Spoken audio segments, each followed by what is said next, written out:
നമസ്കാരം, പുതിയൊരു വീഡിയോയിലേക്ക് എല്ലാവർക്കും ഹർദ്ദമായ സ്വാഗതം. സത്യം പറഞ്ഞാൽ കുറെ നാളുകൾക്ക് ശേഷം ഏറ്റവും നല്ലൊരു എപ്പിസോഡായിട്ട് എനിക്ക് തോന്നിയ എപ്പിസോഡാണ്. മറ്റൊന്നും കൊണ്ടല്ല, ഇന്ന് അവരെ കാണിച്ച ആ ഒരു വീഡിയോ ഉണ്ടല്ലോ, അതായത് അവരുടെ പിന്നീട് സന്തോഷങ്ങളും അവരുടെ ദുഃഖങ്ങളും ഒക്കെ കാണിച്ച ആ ഒരു വീഡിയോ ആർക്കും ബിഗ് ബോസ് ഫോളോ ചെയ്യുന്ന എല്ലാവർക്കും പെട്ടെന്ന് ഒരു നിമിഷമെങ്കിലും കണ്ണ് നിറഞ്ഞു പോകുന്ന ഒരു വീഡിയോ ആയിരുന്നു. ഇല്ലെന്ന് പറയാൻ പറ്റില്ല, എല്ലാവരുടെയും കണ്ണുകൾ നിറഞ്ഞു പോയിട്ടുണ്ട് അവിടെ. ഈവൻ എല്ലാവരുടെയും, ആരുടെ പോലും പിന്നീട്, കാരണം അങ്ങനെ ഒരു മൊമെന്റ് ആയിരുന്നു. അത് കാണുമ്പോഴൊക്കെയാണ് നമുക്ക് തോന്നുന്നത് നല്ല നല്ല മൊമെന്റുകൾ ഇതിനകത്തുണ്ടായിരുന്നു. ഒരുപാട്, സത്യം പറഞ്ഞു കഴിഞ്ഞാൽ ഈ പറഞ്ഞ വൈകാരികമായ മുഹൂർത്തങ്ങൾ ഒരുപാടുണ്ടായിരുന്നു. എല്ലാവരും ഒരുപാട് കരഞ്ഞ നിമിഷങ്ങളായിരുന്നു. അത് വളരെ ഭംഗിയായിട്ട് തന്നെ അവരെ എഡിറ്റ് ചെയ്ത് അത് കാണിച്ചിട്ടുണ്ട്.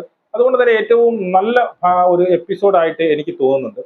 അതുപോലെ പിന്നെ ഇന്ന് വന്ന അവിടെ ഒരു എന്താണ്, ഒരു പാട്ടും കൂത്തൊക്കെ ഉണ്ടായിരുന്നല്ലോ, അവരുടെ ഒരു സംഗീത വിരുന്ന്. അതും വളരെ നന്നായിട്ട് തോന്നി. അവർക്ക് അവസാനം കൊടുത്ത ഒരു സംഗീത വിരുന്നും അവരുടെ പാട്ടുകളൊക്കെ സൂപ്പറായിട്ട്. അത്രയുമാണ് എനിക്ക് ഇതിനകത്ത് ഇന്നത്തെ എപ്പിസോഡിനകത്ത്. കാരണം എനിക്കത് ഒരു മാസത്തിൽ കൂടുതലായിരുന്നു, 1.5 മാസം കൊണ്ട് ഇതുപോലെ നമ്മുടെ എന്താണ് ഒരു വൈകാരികമായി കണക്ട് ചെയ്ത ഒരു എപ്പിസോഡ് എന്ന് ചോദിച്ചു കഴിഞ്ഞാൽ ഇതെന്ന് പറയും. ഓക്കെ, അതവിടെ തീർന്നു. അടുത്ത എനിക്ക് പറയാനുള്ളത് ഗബ്രിയുടെ കേസാണ്. ഗബ്രിയുടെയും നമ്മുടെ ജാസ്മിന്റെയും കേസ്, അതിനെക്കുറിച്ചൊക്കെ പറയാനുണ്ട്, വേറെ ഒന്നിനെ കുറിച്ചൊന്നും പറയാനില്ല. അപ്പോ ഞാൻ നേരത്തെ സൂചിപ്പിച്ചതുപോലെ വോട്ടിങ് നമ്മളെ അപ്രതീക്ഷിതമായിട്ടൊക്കെ വോട്ടിങ് ട്വിസ്റ്റ് വരുന്നുണ്ട്. നിങ്ങൾ എല്ലാവരും വോട്ട് ചെയ്യുക, നിങ്ങളുടെ ഫേവറേറ്റ് ആയിട്ടുള്ള കണ്ടസ്റ്റന്റിന് വോട്ട് ചെയ്യുക. നാളെ അതിനെക്കുറിച്ചുള്ള കൂടുതൽ അപ്ഡേറ്റുകൾ ഞാൻ തരുന്നുണ്ട്. എങ്ങനെയൊക്കെയാണ്, വേറെ കുറച്ച് കാര്യങ്ങളൊക്കെ ഉണ്ട്, അതൊക്കെ ഞാൻ പറഞ്ഞുതരാം. അപ്പോൾ സബ്സ്ക്രൈബ് ചെയ്യാനുള്ളവരൊക്കെ സബ്സ്ക്രൈബ് ചെയ്തോളൂ. അപ്പൊ ഇന്ന് എടുത്തു പറയാനുള്ളത്, ഇന്ന് കുറെ ഈ പറയുന്ന ഗബ്രിയും ഈ പറയുന്ന ജാസ്മിനും തമ്മിലുള്ള ആ ഒരു കോൺവെർസേഷൻ, ആ ഒരു കോൺവെർസേഷനിൽ ഗബ്രി എടുത്ത് ചോദിക്കുന്നുണ്ട്, നിനക്ക് എങ്ങനെ എന്റെ മുഖത്ത് നോക്കി ഇങ്ങനെ കള്ളം പറയാൻ സാധിക്കുമെന്ന് ചോദിക്കുന്നുണ്ട്. ഞാൻ ലൈവിൽ കണ്ടില്ല, എന്ത് കാര്യമാണ് അവൻ ഉദ്ദേശിച്ചത് എന്ന് എനിക്ക് അറിയത്തില്ല. ഇനി പുറത്തു നടക്കുന്ന കാര്യമാണോ, അല്ലെങ്കിൽ ഈ പറയുന്ന അഫ്സലിന്റെമായിട്ടുള്ള ബന്ധം ഇത്രയും കള്ളത്തരം എന്റെ പറഞ്ഞതാണോ എന്നൊന്നും പറയില്ല. അവിടെയൊക്കെ ജാസ്മിൻ എന്ന് പറയുന്ന മറുപടി ഇല്ലാതെ ഇരിക്കുന്ന ജാസ്മിനെ നമുക്ക് കാണാൻ സാധിക്കുന്നുണ്ട്. ഞാൻ എങ്ങനെ നിന്റെ മുഖത്ത് നോക്കി അതെങ്ങനെ സത്യം ഞാൻ എങ്ങനെ പറയും എന്നാണ് ജാസ്മിൻ. എനിക്ക് ഇവിടെ വെച്ച് പറയാൻ പറ്റത്തില്ല, എനിക്ക് സത്യം ഒരിക്കലും പറയാൻ പറ്റത്തില്ല എന്ന് ജാസ്മിൻ സമ്മതിക്കുന്നുണ്ട് അതിനകത്ത്. വെരി ഗുഡ്, സത്യം പറയരുത്.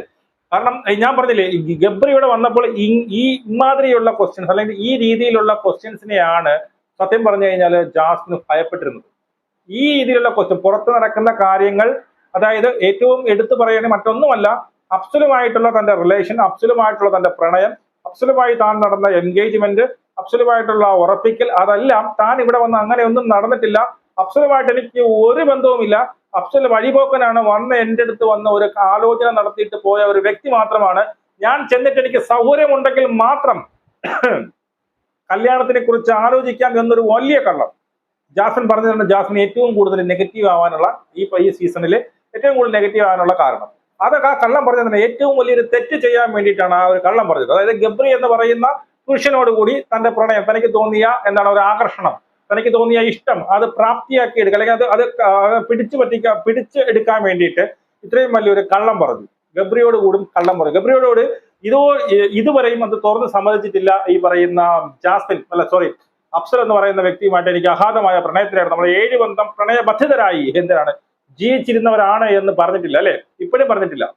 എനിക്കതിപ്പോ പറയാൻ പറ്റത്തില്ല. എനിക്ക് ആ സത്യം ഇവിടെ വെച്ച് തുറന്ന് പറയാൻ പറ്റില്ല. പുറത്തിറങ്ങട്ടെ എന്നിട്ട് ഞാൻ പറയാമെന്നാണ് ജാസ്മിൻ പറഞ്ഞത്. ഞാൻ പറഞ്ഞില്ലേ, ഗബ്രി വരുമ്പോൾ അവൾ ഏറ്റവും കൂടുതൽ പേടിച്ച ക്വസ്റ്റ്യനും ചോദ്യം ചെയ്യലും എല്ലാം ഇതായിരുന്നു. അവിടെ ഗബ്രി പറയുന്നുണ്ട്, എനിക്ക് പലതും അറിഞ്ഞിട്ടാണ് ഞാൻ ഇതിനകത്ത് കയറി വന്നത്, നിനക്കറിയാത്ത പല കാര്യങ്ങളും എനിക്കറിയാം എന്ന് ജാസ്മിന്റെ മുഖത്ത് നോക്കി പറയുന്നുണ്ട്. ജാസ്മിൻ തിരിച്ചൊന്നും ചോദിക്കുന്നില്ല എങ്കിലും ജാസ്മിന് കാര്യങ്ങളെല്ലാം വളരെ വ്യക്തമായിട്ട് മനസ്സിലാകുന്നുണ്ട്. അതിനോടൊപ്പം ഗബ്രി പറയുന്ന മറ്റൊരു കേസുണ്ട്, ഞാൻ നിനക്ക് ഇവിടെ വന്നത് നീ ഫിനാലയിലേക്ക് പോകുമ്പോൾ സന്തോഷവതിയായിട്ട് ആഹ്ലാദിച്ചു പോട്ടെ എന്നൊരൊറ്റ കാരണം കൊണ്ടാണ് ഞാനിവിടെ വന്നത്. നിന്റെ മാതാപിതാക്കൾ അല്ലെങ്കിൽ നിന്റെ വീട്ടുകാരൊക്കെ എന്ത് ചെയ്താലും അത് അതുപോലെ അനുസരിക്കണം. അവരെന്ത് നിന്റെ തീരുമാനമെടുത്തത് അത് നിനക്ക് നല്ലതിന് വേണ്ടിയിട്ടാണ് എന്ന് നീ മനസ്സിലാക്കണം എന്നൊക്കെ ഗബ്രി ഉപദേശിക്കുന്നുണ്ട്. ഈ പറഞ്ഞ പോലെ നമ്മൾ റസ്മിൻ പറഞ്ഞതുപോലെ അവളെ എടുത്തു നോക്കി നിനക്ക് ഈ പറഞ്ഞ ലോകം മൊത്തം നിന്നെ വാരി പുണരാൻ വേണ്ടിയിട്ട് കാത്തിരിക്കുകയാണെന്നുള്ള പച്ച കള്ളമല്ല ഗബ്രി പറഞ്ഞു കൊടുത്തത്.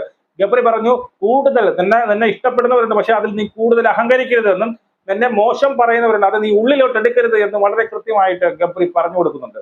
അതൊക്കെ ഗബ്രിയെ ഞാൻ അപ്രീഷിയേറ്റ് ചെയ്തു. പക്ഷെ എന്തൊക്കെ പറഞ്ഞാലും ഇതിനിടയിൽ ഇത്രയും നടന്നിട്ടും, ഇത്രയും പുറത്തു വന്ന് ഇത്രയും കോലാഹലങ്ങൾ നടന്നിട്ടും, ഇത്രയും പിന്നീട് നെഗറ്റിവിറ്റി അല്ലെങ്കിൽ നെഗറ്റീവ് എനിക്ക് ഈ പറഞ്ഞ പോലെ ഞാനും ഗബ്രിയും തമ്മിലുള്ള, അല്ലെങ്കിൽ ഞാനും ജാസ്മിനും തമ്മിലുള്ള ബന്ധം, നിങ്ങളുടെ ആ ഇന്റിമേറ്റ് സീനുകൾ, നിങ്ങളുടെ ഇന്റിമേസി അതാണ് ജാസ്മിൻ ഇത്രയും വലിയ ഒരു നെഗറ്റിവിറ്റി അല്ലെങ്കിൽ ഇത്രയും വലിയൊരു സൈബർ അറ്റാക്കിലേക്ക് ജാസ്മിനെ നയിച്ചത്, കൊണ്ടെത്തിച്ചത് എന്ന് അറിഞ്ഞിട്ട് കൂടി വീണ്ടും വീണ്ടും ഗബ്രി അതിലേക്ക് തന്നെ. ഗബ്രിക്ക് പിടിച്ചാൽ നിൽക്കുന്നില്ല.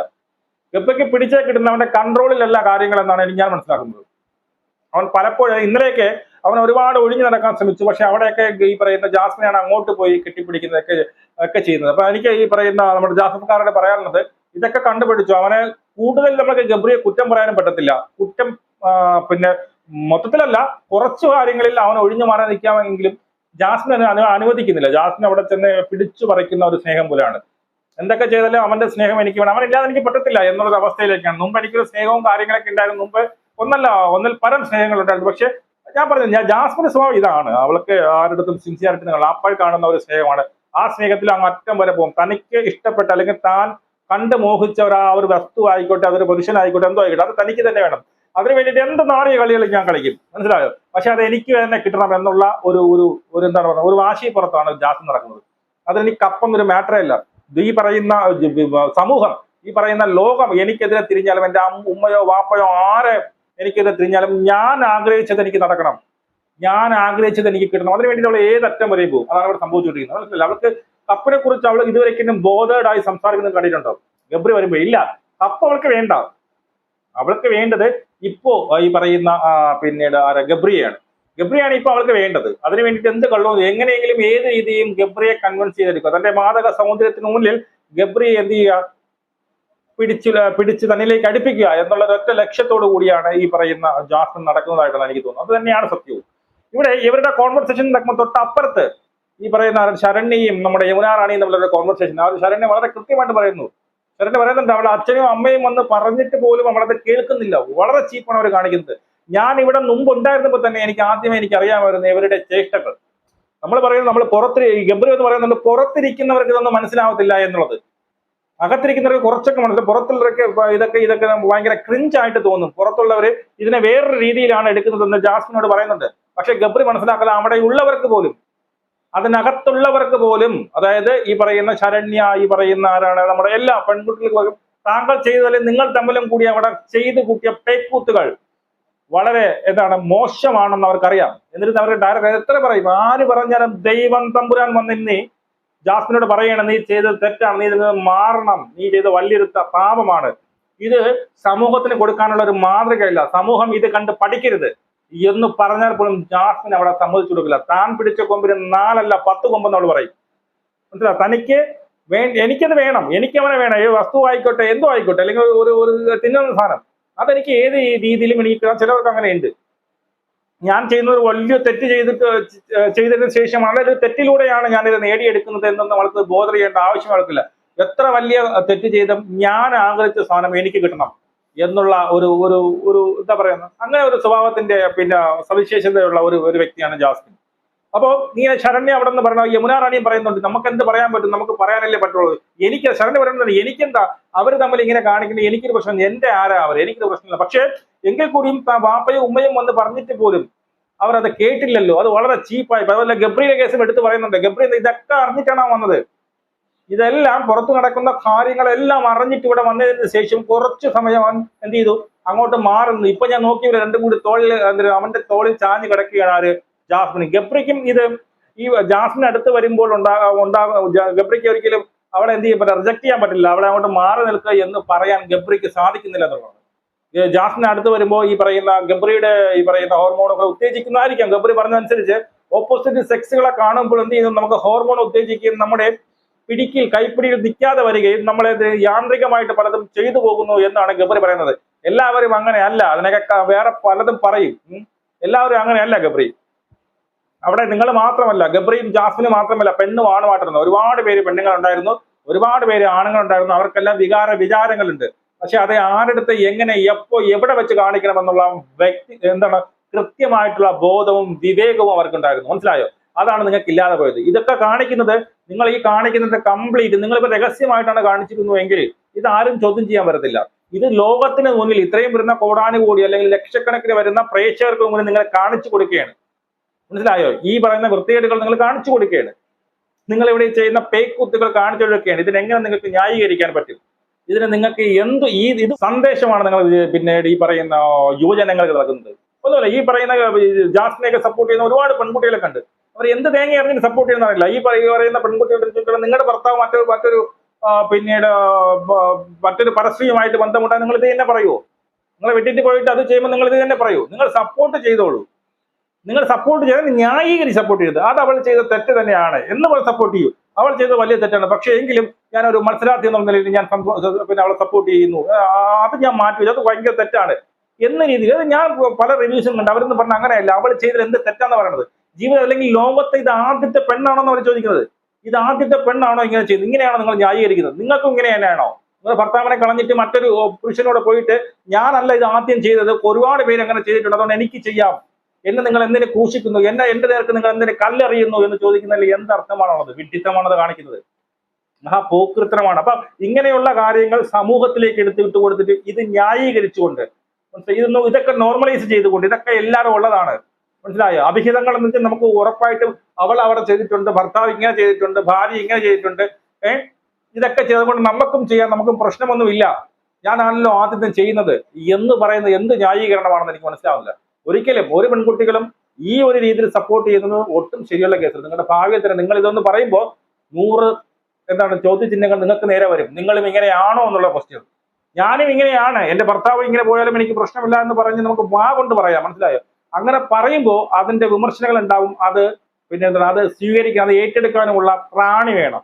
മനസ്സിലായോ? അപ്പൊ ഇങ്ങനെ ഒരു പബ്ലിക് പ്ലാറ്റ്ഫോമിൽ വന്നിട്ട് ഇതുപോലുള്ള നെറുകേടുകൾ കാണിക്കുമ്പോൾ, ഇതുപോലുള്ള തെണ്ടിത്തനങ്ങൾ കാണിക്കുമ്പോൾ ഒരു റിവ്യൂവർ എന്നുള്ള നിലയിൽ, ബിഗ് ബോസ് റിവ്യൂവർ എന്നുള്ള നിലയിൽ ഞാനത് തുറന്ന് പറയുക തന്നെ ചെയ്യും. അവർ ചെയ്യാത്തതോ അവർ കാണിക്കാത്തതോ കാര്യങ്ങളോ ഒന്നും ഞാൻ പറഞ്ഞിട്ടില്ല. അവിടെ എന്താണോ നടന്നത്, ജാസ്മിന്റെ വായി കൊണ്ട് അല്ലെങ്കിൽ നാക്ക് കൊണ്ട് എന്തൊക്കെയാണ് പുറത്തു വന്നത് അതിനെക്കുറിച്ച് മാത്രമേ സംസാരിക്കൂ. അത് എപ്പോഴും അങ്ങനെയാണ്. ഞാൻ മുമ്പത്തെ സീസണുകളായാലും ഇനിയുള്ള സീസണുകളായാലും ഞാൻ അങ്ങനെയാണ്. ഞാൻ എപ്പോഴും പറയുന്ന ഒരു കാര്യമാണ്, ഞാൻ വളരെ സാധാരണക്കാരനാണ്. എനിക്ക് കുറച്ച് ചിന്തകളും കാര്യങ്ങളൊക്കെ ഉണ്ട്. നിങ്ങൾ എന്നെ വസന്തം എന്നൊക്കെ പറഞ്ഞ് കളിയാക്കിയാലും എനിക്ക് ആ വസന്തത്തിലേക്ക് ഭയങ്കര ഇഷ്ടമാണ്. ഞാൻ ഇങ്ങനെയൊക്കെ തന്നെയാണ്. ചില ബന്ധങ്ങളൊക്കെ എനിക്ക് സെർട്ടൺ വാല്യൂ കൊടുക്കുന്ന ഒരു മനുഷ്യനും കൂടിയാണ്. അപ്പൊ എന്റെ മുന്നിൽ എനിക്കൊരു പിള്ള വളർന്നു വരുന്നുണ്ട്, എന്റെ മോള് വളർന്നു വരുന്നുണ്ട്. ഞാൻ അവളെ സപ്പോർട്ട് ചെയ്താൽ മോള് പറയും പറയുന്നത് അവളെ സപ്പോർട്ട് ചെയ്തില്ല, എനിക്ക് എന്തുകൊണ്ട് ആയിക്കൂടാ എന്ന് എന്റെ മോള് ചിന്തിക്കരുത്. മനസ്സിലായോ? ഒരു മക്കളും ചിന്തിക്കരുത് ഇതുപോലെ. ജാസ്മിനെ പോലെ ആവണമെന്ന് ഒരു മക്കളും ചിന്തിക്കരുത്, ഒരു പെൺകുട്ടിയും ചിന്തിക്കരുത്, ഒരു മാതാപിതാക്കളും അങ്ങനെ ചിന്തിക്കില്ല എന്ന് എനിക്കറിയാം. ഈ പറഞ്ഞ ഇവർക്ക് ഈ ജാസ്മിന്റെ കുറെ എണ്ണം എനിക്ക് ഇപ്പോഴും അറിയത്തില്ല എന്ത് തേങ്ങ കണ്ടാണ് അവർ സപ്പോർട്ട് ചെയ്യുന്നതെന്ന്. അവര് സപ്പോർട്ട് ചെയ്ത പ്രശ്നമില്ല, അവർ ഇതിനെ ന്യായീകരിക്കുന്നുണ്ട്.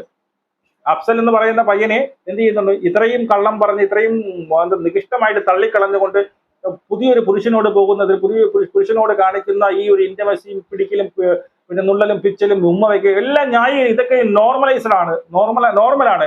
ഇത് മുമ്പ് പലരും ചെയ്തിട്ടുണ്ട്. അവൾക്ക് എന്തുകൊണ്ട് ചെയ്തുകൊണ്ട്, അവളാണോ ഈ കുറ്റം ചെയ്ത ആദ്യത്തെ വ്യക്തി എന്ന് പറഞ്ഞ് ന്യായീകരിക്കുമ്പോൾ ഓർക്കുക, നിങ്ങൾക്ക് മക്കളുണ്ട്, നിങ്ങൾക്ക് ഭർത്താക്കന്മാരുണ്ട്, നിങ്ങൾക്ക് ഭാര്യമാരുണ്ട്. അവരിങ്ങനെ ചെയ്യുമ്പോൾ ഇതേ രീതി തന്നെ പറയണം. അവർ തിരിച്ചു ചോദിക്കും, അന്ന് അമ്മ സപ്പോർട്ട് ചെയ്തില്ലേ, ഇപ്പൊ എന്താ ഞാൻ ചെയ്തപ്പോ എന്താ കുരു പൊട്ടണമെന്ന് ചോദിക്കും.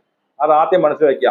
അപ്പൊ എന്തായാലും ഇനി 2 ദിവസങ്ങളേ ഉള്ളൂ, വെറും 2 ദിവസം. നാളെ കൂടി കഴിഞ്ഞു കഴിഞ്ഞാൽ പിന്നെ ഒരു ദിവസം, നാളെ ശനിയാഴ്ച, മറ്റന്ന ഞായറാഴ്ച ഫിനാലെയാണ്. ആരുടെ തലയിലാണ് കപ്പിരിക്കുന്നത്? വലിയൊരു ചോദ്യചിഹ്നമാണ്. നാളെ ഇതിനെക്കുറിച്ചുള്ള ഡീറ്റെയിൽ വീഡിയോയിൽ വരുന്നത്. ഇപ്പൊ ഏതാണ്ട് പേര് അകത്ത് കയറിയിട്ടുണ്ട്.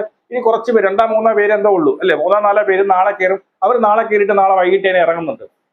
മറ്റന്നാ ഒരു ദിവസമുണ്ട് അല്ലെ, അതായത് ഞായറാഴ്ച ഒരു ദിവസം. ലാലേട്ടന് 7 മണിക്കായിരിക്കും തോന്നുന്നു തുടങ്ങുന്നത്. ഓരോരുത്തരായിട്ട് പുറത്താക്കിക്കൊണ്ട് അവസാനം എന്റെ ഊഹം ശരിയാണെങ്കിൽ വലത് കൈയിൽ ജിൻഡോയും ഇടത് കൈയിൽ അർജുനും ആയിരിക്കും ഉള്ളത്. അട്ടിമറികൾ ഒന്നും സംഭവിച്ചില്ലെങ്കിൽ ജിൻഡോ ഈ പ്രാവശ്യത്തെ കപ്പ് ഉയർത്തുമെന്ന് ഞാൻ ഉറക്കെ വിശ്വസിക്കുന്നു. നമുക്ക് വീണ്ടും കാണാം. ശരി.